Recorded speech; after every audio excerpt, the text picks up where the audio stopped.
Hello बच्चों, let us see this question. Describe any 5 values, goals of the Indian Constitution included in the preamble. तो हमारा question है, हमें preamble में included 5 values और goals बताने हैं. Now let us see the key concept. So the key concept is constitution. What is constitution? It is a written document upon which a country, state or organization is governed. तो constitution क्या है? एक written document होता है जिसके आधार पर किसी देश, राज्य या ऑर्गेनाइजेशन को रन करते हैं. We have to write the 5 values of the Indian Constitution.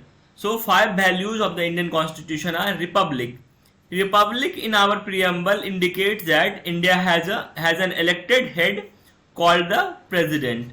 तो हमारे preamble में रिपब्लिक वर्ड है जिसका मतलब ये होता है कि इंडिया का जो हेड ऑफ द स्टेट होगा वो एक इलेक्टेड पर्सन होगा.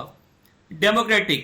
India is a parliamentary democracy in which people choose there government by elected representatives. तो हमारी कंट्री क्या है? एक डेमोक्रेटिक कंट्री है और हमारी कंट्री में डेमोक्रेसी का फॉर्म है पार्लियामेंट्री डेमोक्रेसी, जिसमें लोगों के पास राइट होता है कि वो अपने रिप्रेजेंटेटिव्स को चूज कर सकें. Liberty. It means the absence of restraints on the activities of individual. तो लिबर्टी का क्या मतलब है? लिबर्टी का मतलब है कोई भी इंडिविजुअल अपनी मर्जी से कोई भी काम कर सकता है. Equality. Indian constitution based on the belief that all people are equal before the law. हमारा कॉन्स्टिट्यूशन जो है, प्रीएम्बल जो है, यह बताता है कि जितने भी लोग हैं इस कंट्री के सभी लॉ के सामने इक्वल हैं. Secular. Indian constitution says that the state will not have any official religion and at the same time citizen have the right to follow any religion of their choice.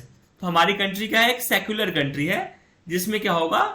State का कोई religion नहीं होगा, लेकिन वहां के लोगों का religion होगा, वो चाहे तो किसी भी रिलीजन को फॉलो कर सकते हैं.